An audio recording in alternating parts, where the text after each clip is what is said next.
आज की ये जो कथा है ये महाकालेश्वर के बारे में है। वैसे कोटिरुद्र संहिता में श्री महापुराण में 2 कथाएं आती है महाकाल से जुड़ी हुई, लेकिन ये वाली कथा है जो पहली मैं सुना रहा हूं, इस कथा में जो भगवान श्री गड्ढे से कैसे प्रकट हुए थे उत्पत्ति के बारे में इस कथा में आपको सुनने के लिए मिलेगा। तो ये शुरुआत होती है वहां से अवंतिका, जो सबसे प्राचीन नाम है उज्जैन का, और वहां पे सबसे ज्यादा वेदनिष्ठ ब्राह्मण थे, अपने धर्म के पालन में तत्पर रहने वाले। उस समय तक ऐसा था कि एक दूसर नाम का राक्षस सभी को परेशान करता था, और उसने मतलब कि स्वर्ग में आक्रमण करके हमला कर स्वर्ग के देवताओं को वहां से भगा दिया था। पृथ्वी पर भी कई जगह उस समय शासन कर लिया था, और वो चाहता था कि कोई सा भी धर्म कर्म कार्य पृथ्वी पर ना हो, जैसे आजकल कुछ मलेच्छ लोग ऐसा सोचते हैं। तो उस समय वो राक्षस भी था। तो उसके बाद होता यह है कि उसे मालूम चलता है कि हर जगह मेरा साम्राज्य है, लेकिन ये कौन सी जगह है जहां पे मैं कुछ कर नहीं पा रहा हूँ, अवंतिका। तो फिर उस जगह के बारे में मालूम चलता है कि वहां पे से 4 वेदनिष्ठ ब्राह्मण हैं जो शिव में भक्ति रखते हैं। वो हमेशा पार्थिव शिवलिंग का पूजन करते हैं, शिव ध्यान में तत्पर रहते हैं।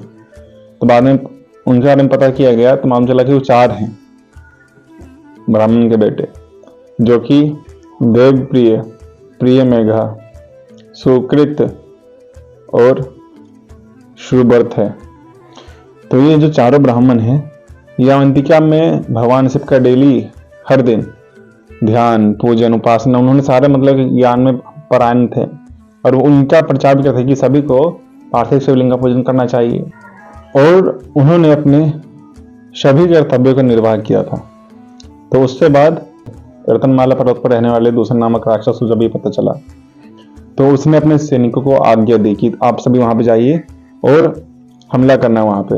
तो वो सब अवंतिका पहुंचते हैं और वहां देखते हैं कि ये जो ब्राह्मण है ये ध्यान में तत्पर हैं, साधनाएं कर रहे हैं, शिव जी की उपासना कर रहे हैं, पार्थिव शिवलिंग का पूजन कर रहे हैं। अब वो जो पापी था उसे तो मतलब कि भय हुआ, डर लगा कि जितना भी बुरा पाप हो आखिर सत्य से डरता ही है। तो फिर उसने बोला कि ना, अगर आप सभी को जिंदा रहना है तो इस सब को छोड़ दो, इससे विरत हो जाओ तो मैं तुम्हें क्षमा कर दूंगा। लेकिन उसकी जो राक्षस की बरबोली बात आई थी उस पर कोई ब्राह्मण ध्यान नहीं देता, और सभी सिर्फ ध्यान तत्पर रहते हैं, कुछ पार्थिव पूजन कर रहे होते हैं। फिर वहां पे हाहाकार मच जाता है, क्योंकि तब तक राक्षसों का हमला शुरू हो गया था। और उसके बाद वो सभी वहां के नगरवासी उस ब्राह्मण के पास आते हैं कि ब्राह्मण देव, अब उस राक्षस ने हमला कर दिया, कुछ लोग तो मर चुके हैं। तो बोलते हैं कि जब सर्वसमर्थ शिव जी हमारे साथ है तो फिर किसी डरने की क्या जरूरत है, शिव भी हमारी रक्षा करने से फिलहाल मुझे और किसी शरण में नहीं जाना है। और वो फिर किंचित मात भी कहा गया है, रेखा मात भी अपने ध्यान से विचलित नहीं होते और ध्यान में लगे रहते हैं। और जब वो दूसर नामक राक्षस उन्हें देख लेता है ब्राह्मण को तपस्या करते हुए शिव ध्यान में लगे हुए, तो क्रोध के मारे उस पर हमला करने के लिए आगे बढ़ता है। और फिर वहीं से जहाँ पार्थिव शिवलिंग है वहां से एक ध्वनि के साथ गड्ढा, मतलब शिव जी प्रकट होते हैं, और जहां से प्रकट होते हैं तो वहां पे गड्ढा हो जाता है। तो आपने उज्जैन की आरती में सुना होगा, केवडेश्वर महाकाल, केवडेश्वर महाकाल स्वामी जय शिव जय महाकाल। तो जो केवडेश्वर महाकाल है, तो जहां से गड्ढा हुआ था तो इसीलिए वहां पे उस स्थान पर केवडेश्वरी कहा जाता है, गड्ढे की वजह से। तो शिव जी फिर प्रकट हुए और उन राक्षसों के और उनके सेना सहित कई सेना को कहा कि यहां से भाग जाओ नहीं तो भस्म हो जाओगे। और शिव जी ने सबका उच्चारण मां से सबको भस्म कर डाला, सब जल भून गए। और अपनी कृपा दृष्टि से फिर उन 4 ब्राह्मणों को देखा कि अब आपकी क्या इच्छा है बताइए। और ये सब देखकर उनके ऊपर इंद्रा देवी देवताओं ने फूलों की वर्षा की, पुष्पों की, और उनके पास आके उन्हें धन्यवाद दिया कि ये जो दूसरा नामक राक्षस था इसने बहुत परेशान किया हुआ था, हमारा राज्य छीन लिया, हमें मतलब कि हमारा अधिकार छीन लिया, स्वर्ग से निकाल दिया। तो इसके वध से कई सारे लोगों का कल्याण हुआ था। इसके बाद वो 4 ब्राह्मण कहते हैं कि हमें तो कुछ नहीं चाहिए, हमें संसार सागर से मुक्ति दे दीजिए, और आप भक्तों का भला करने के लिए, कल्याण करने के लिए सदैव यहाँ पे निवास करिए। तो शिव जी सभी का भला और कल्याण करने के लिए उस अवंतिकापुरी में, उसी गड्ढे में निवास करते हैं, और इस प्रकार वो ब्राह्मण मुक्त हो जाते हैं। चारों दिशाओं में 1 कोस तक वो स्थान लिंग रूपी हो जाता है। तो ये जो कथा आपने सुनी ये थी कोटिरुद्र संहिता के 16वें अध्याय में वर्णित। और इसी के आगे एक और कथा आती है महाकालेश्वर की, जो कोटिरुद्र संहिता में 17वें अध्याय में है। तो ये वाली जो कथा है ये राजा चंद्रसेन और श्रीकर गोप की है। तो ये मैंने पहले भी सुनाया है, लेकिन ये कथा, दोनों कथा आपस में जुड़ी है, तो इसलिए दोनों सुनाना जरूरी है।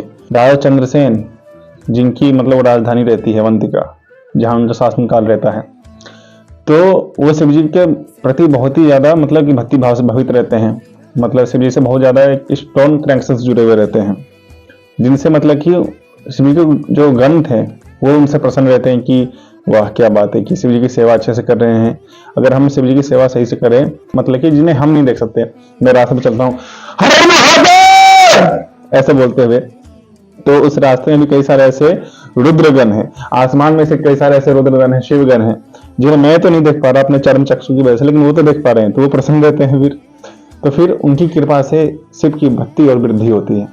तो मणिभद्र नामक जो गण था, राजा जो चंद्रसेन है, तो राजा चंद्रसेन को देखता है कि जो राजा चंद्रसेन है ये मतलब कि बहुत ही अच्छे से भक्त हैं, अच्छे सेवा कर रहे हैं, तो उनसे मिलते हैं। और फिर राजा जो मणिभद्र नामक गण होता है, तो वो उन्हें चिंतामणि भेंट करता कि लीजिए महाराज ये चिंतामणि आपके लिए। और फिर प्रसाद रूप में महाराज चंद्रसेन उस चिंतामणि को स्वीकार करते हैं, और उस चिंतामणि को स्वीकार करने के बाद अपने कंठ में धारण कर लेते हैं। और वो जो मणि होता है, और ये मणि ऐसा है कि इसे मतलब कि स्पर्श करने, देखने, छूने, और अगर हम इस मणि का स्पर्श किसी पर करा दे तो सोने के रूप में परिवर्तित हो जाती है। ये बात अब सभी राजाओं को मालूम चल गई थी। आदेश आसपास वाले राज, प्रदेश वाले राज, जितने भी दूर दराज से जो राज थे उन्हें भी नरेश, जब सभी नरेशों को ये बात पता चलता है कि ये जो महाराज हैं प्रचंड से भक्त हैं, जिनकी कृपा से इन्हें मणि प्राप्त हुई, चिंतामणि, और मणि का बहुत ज्यादा महत्व है कि कल्याण होगा देखने मात्र से।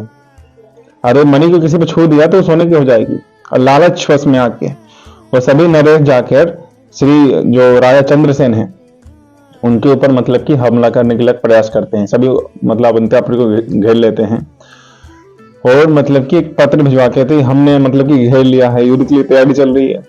अब राजा चंद्रसेन अपना नित्य नैमित्तिक कर्म कर रहे थे, शिव आराधना कर रहे थे, पूजा से मंदिर में गए हुए थे और अपना मतलब कि शिव जी का पूजन कर रहे थे। तो उसके बाद शिव पूजन करते हुए उन्हें एक बालक देख लेता है, श्रीकर नाम को गोप।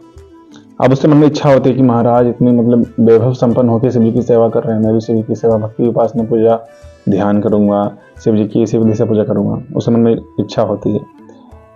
तो फिर उसके बाद वो घर पे जाते हैं उस पूजा को देखकर, और राजा चंद्रसेन भी अपने घर चले आते हैं। अब उन्हें सारा हाल मालूम चल जाता है कि उनकी पुरी को लोगों ने घेर लिया है चारों तरफ से, लेकिन शिव जी के भक्त हैं तो फिर डर किस चीज का। और श्रीकर गोप फिर कहीं से पत्थर उठा के ले आते हैं और फिर उसे शिव स्वरूप समझ के उनकी उपासना करने लग जाते हैं, और वहां बैठ के शिव जी का ध्यान, जंगल से लाए हुए पत्तियों को, पुष्पों को शिव जी को अर्पण करते रहते। नमः शिवाय इति समर्पयामि, शिव शिव शिव शिव, इन शिव जी के नामों से पुकार के बड़े प्रेम भाव से शिव जी को निर्मल मतलब कि पुष्प और दूध, जंगल से जो भी उन्हें पत्ता मिलता है, फूल मिलता है, जो भी मिलता है उसे लाके शिव जी की आराधना पूजा करते हैं। समय बीत जाता है, शाम ढल जाती है। उनकी माता से उन्हें बुलाती है कि भोजन करने समय हो गया, भोजन कर लो, लेकिन मतलब कि शिव में ध्यान में तत्पर है तो कहाँ सुना, देख से अभिनाम संपन्नम शिव ध्यान तत्परा। तो फिर वो उस बात को नहीं सुन पाते और सिर्फ ध्यान में लगे रहते हैं। और उनकी माता आती है बाहर और उन्हें खींच के ले आती है कि चलो चलो भोजन के समय हो गया, सुना नहीं क्या। और वो नहीं सुनते, बोलते नहीं मुझे नहीं जाना, मुझे यहीं पर रहना है। तो उनकी माता उन्हें मतलब कि पीट देती है, और वह शिवलिंग का जो मतलब उन्होंने शिवलिंग के रूप में स्थापित किया था उसे उठा के बाहर की ओर फेंक देती है। अब जब फेंकती है तो बालक रोते हुए मूर्छित हो जाता है कि शिव शिव शिव, भगवान को पुकारते हुए महादेव महादेव करते हुए वो मूर्छित हो जाता है। और उसके बाद जब उसे होश आता है तो देखता है कि जहाँ पे मतलब कि शिवलिंग उसने रखा था, स्थापित किया था, वहाँ पे एक बहुत ही बड़ा मतलब कि मंदिर खड़ा हो गया महाकालेश्वर का, जिसके अंदर महाकालेश्वर विराजमान है। और उसमें कई सारे हीरे से बने हुए, हीरे मोती मूंगा, कई सारे बहुमूल्य रत्नों के खंभे हैं, बहुमूल्य रत्नों के फर्श हैं। फिर वो अपने घर पे जाता देखता है कि उसका घर अब महल बन चुका है, और महल में जो मतलब स्त्री है वो सभी रत्न आभूषण से विभूषित है। कई सारे उसे मतलब कि उस जगह पर बहुत सारी सुख संपन्नता वैभव थी। अब जब वो देखता है कि माता श्री जैसी हैं तो फिर उन्हें उठाते पता चलता है कि माता ही है और ये शिव के प्रताप से, उनकी कृपा भक्ति के प्रभाव से ये हुआ था। राजा को भी बात मालूम चल जाती है। अब राजा चित्रा जाके देखते हैं कि मतलब कि इतना परसेंट भक्त है शिव जी का तो मुझे भी देखना चाहिए, शिव की कृपा प्राप्त हो। अब उस वहां से स्थान पर जाते हैं और ये स्थान कुछ और नहीं वही स्थान है जहां मैंने पहले अध्याय में आपको सुनाया था कि एक गड्ढा मतलब कि चारों दिशा में एक कोस तक वो स्थान लिंग रूपी हो जाता है। तो उसी जगह पर जो वो स्थान था वहीं पर वो मतलब कि महाकालेश्वर का जो मंदिर है वो प्रकट हुआ था। अब उसके बाद महाराज चित्ररथ, सभी नगरवासी और जो श्रीकर बालक पहले गोप था अब जो वैभव संपन्न हो गया था तो वो भी वहां पे जाता है और फिर वो महाकालेश्वर के दर्शन करते हैं, पूजन करते हैं। अवंतिकाया विहितावतारम मुक्ति प्रदान यश सज्जनानाम अकाल मृत्यु परिरक्षणार्थम वंदे महाकाल महासुरेशम। शिव जी का ध्यान पूजन करने के बाद ये बात भी प्रसिद्ध हो जाती है कि उनका जो बालक है नगर का, श्रीकर ने मतलब कि भगवान शिव को प्रकट कर दिया, उनका मतलब कि शिव मंदिर प्रकट कर दिया।